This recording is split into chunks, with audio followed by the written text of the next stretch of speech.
Still in the Radio Cardiff studios, and Naomi Pratt has arrived in Cardiff from London and has found herself on a radio soap opera.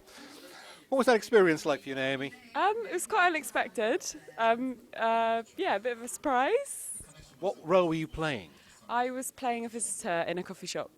Yeah. So not many lines, so it was okay. I could deal with it. It was all right. The storyline is very much centred around the Digabay day of performance here. What interested you in Digabay from London? I have a friend who's been involved with designing the costumes, so I decided to come down. And she said a lot of good things about it, and I wanted to see Cardiff, so yeah, decided to come.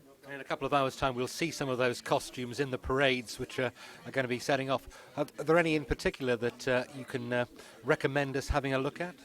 She's been designing big puppets, which are apparently quite amazing. But this is through her, so how they turn out, I don't know. But we'll wait and see.